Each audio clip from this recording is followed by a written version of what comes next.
क्या हो अगर मैं आपसे कहूं कि धरती पर कभी ऐसा सांप मौजूद था जो एक इंसान को नहीं बल्कि एक पूरी गाय, घोड़ा, यहाँ तक कि क्रोकोडाइल तक को पूरा निगल सकता था। क्या हो अगर आप जाने कि ये कोई कल्पना नहीं, ये वास्तविकता थी। लगभग 6 करोड़ साल पहले हमारी पृथ्वी पर राज करता था एक ऐसा दानव जिसका नाम था Titanoboa, the monster of the prehistoric world. इस डॉक्यूमेंट्री में हम समझेंगे कि टाइटैनोबा कैसे दिखता था, कितने विशाल आकार का था, कैसे जीता था और अचानक क्यों गायब हो गया। और सबसे अहम, अगर ये आज भी कहीं जीवित हो तो क्या होगा। 2009 में कोलंबिया के सेरेजोन नामक कोयला खदान में वैज्ञानिकों की एक टीम को एक अजीब सी फॉसिलाइज्ड रीढ़ की हड्डी मिली। पहली नज़र में सभी को लगा कि यह किसी विशाल क्रोकोडीलियन का अवशेष होगा, लेकिन जब डिटेल्ड मॉर्फोलॉजिकल एनालिसिस किया गया तो साइंटिस्ट्स के होश उड़ गए। जो हड्डियां मिली थीं वे किसी सांप की थीं, लेकिन यह सामान्य सांप नहीं था। यह था टाइटेनोबुआ सेरेजोनेंसिस। इसकी लंबाई थी 42 से 47 फीट, लगभग एक स्कूल बस के बराबर। वजन लगभग 1100 से 1300 किलो, यानी एक कार या छोटे ट्रक जितना। यह धरती पर खोजा गया अब तक का सबसे बड़ा सांप है। टाइटेनोबुआ दिखने में आज के बीओ कंस्ट्रिक्टर जैसा था, लेकिन उसका आकार इतना विशाल था कि एक इंसान उसके शरीर के पास खड़ा हो तो उसकी मोटाई इंसान की पूरी ऊंचाई जितनी लग सकती थी। उसकी त्वचा मोटी, गहरी और स्वॉम जैसे जंगल में परफेक्टली कैमोफ्लाज हो जाती थी।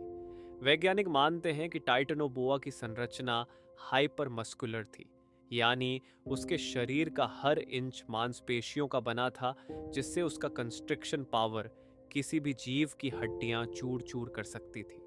उसकी आंखें छोटी थीं, लेकिन थर्मल सेंसिंग इतनी तेज थी कि वह अंधेरे में भी शिकार की बॉडी हीट महसूस कर सकता था। ये वही क्षमता है जो आज कुछ आधुनिक सांपों में भी देखी जाती है, लेकिन टाइटनोबोआ का वर्जन इससे कई गुना एडवांस्ड था। टाइटैनोबा लगभग 60 मिलियन साल पहले रहता था। उस समय धरती पर तापमान बेहद ज्यादा था। उसका प्राकृतिक आवास था सेरेजोन रेन फॉरेस्ट, जो आज के मुकाबले 3 गुना ज्यादा गर्म और घना था। ये जंगल थे, swampy, muddy dense vegetation, high humidity. इस तरह का वातावरण टाइटैनोबा के लिए आइडियल था, क्योंकि इतने बड़े शरीर को सरवाइव करने के लिए हाई टेम्परेचर जरूरी था। आज के पाइथन और अनाकोंडा गर्म जगहों में ही इतने बड़े होते हैं। टाइटनोबोआ का आकार बताता है कि उस समय पृथ्वी का तापमान सिग्निफिकेंटली हाई रहा होगा। टाइटनोबोआ की एक खास हंटिंग स्ट्रैटेजी थी, एम्बुश प्रिडेशन, अचानक छुपकर हमला करना। वह पानी में 80% शरीर छुपाकर धीरे धीरे अपने शिकार के आने का इंतजार करता। उसका विशाल शरीर मडी वाटर में लगभग इनविजिबल होता था।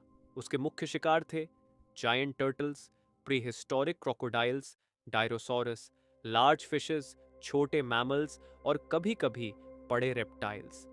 जब शिकार उसके पास आता, टिटानोबोआ बिजली की तरह तेजी से उसके ऊपर गिरता, उसके चारों तरफ कॉइल लगाता और हाइड्रोलिक कंस्ट्रिक्शन फोर्स से उसकी रिब केज तोड़ देता। इतनी ताकत कि किसी भी जीव की हार्ट बीट कुछ ही सेकंड में रुक जाए। वैज्ञानिकों ने टाइटनोबोआ की कंस्ट्रिक्शन शक्ति का बायोमैकेनिकल सिमुलेशन किया और पाया कि वह एक क्रोकोडाइल की हड्डियां ऐसे तोड़ सकता था जैसे मनुष्य चॉकलेट बार तोड़ता है। अगर कंपैरिजन करें, एनाकोंडा कंस्ट्रिक्शन 90 psi, टिटानोबोआ कंस्ट्रिक्शन लगभग 3 से 4 गुना अधिक, यानी 350 psi तक, जो कि किसी भी मैमल या रेप्टाइल के लिए लगभग असहनीय है। इस विशालकाय सांप के एक्सटिंक्ट होने की बिगेस्ट रीजन मानी जाती है global temperature decline. Cretaceous Paleogene extinction के बाद पृथ्वी धीरे धीरे ठंडी होने लगी। इसी कारण बड़े रेप्टाइल्स, लार्ज एम्फीबियंस और टिटानोबोआ जैसे विशाल सांप सरवाइव नहीं कर सके। इतना बड़ा शरीर ठंडे मौसम में अपनी बॉडी टेम्परेचर मेंटेन नहीं कर पाता, और जैसे ही तापमान कम हुआ, टाइटानोबोआ धीरे धीरे गायब हो गया। कुछ क्रिप्टोजोलॉजिस्ट्स का दावा है कि अमेज़न रेन फॉरेस्ट के डेंस क्षेत्रों में इतने बड़े सांपों की साइटिंग्स हुई हैं। कुछ स्थानीय ट्राइब्स ने भी बताया कि कभी-कभी 30 से 40 फीट लंबे सांप देखे जाते हैं जो पानी में अदृश्य जैसे गायब हो जाते हैं। हालांकि मॉडर्न साइंस के पास टाइटनोबोआ की प्रेजेंट एग्जिस्टेंस का कोई कॉन्क्रीट प्रूफ नहीं है, लेकिन अमेज़न का 60% हिस्सा आज भी अनएक्सप्लोर्ड है।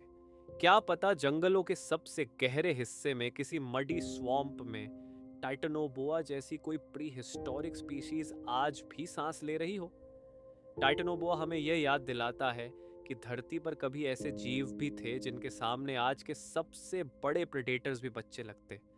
अगर टाइटनोबोआ आज मौजूद होता तो शायद इंसान कभी अमेज़न में कदम रखने की हिम्मत नहीं करता। कुछ जीव इतिहास बन जाते हैं और कुछ इतने विशाल होते हैं कि इतिहास भी उनका पूरा वर्णन नहीं कर पाता। टाइटनोबा उसी श्रेणी का नाम है।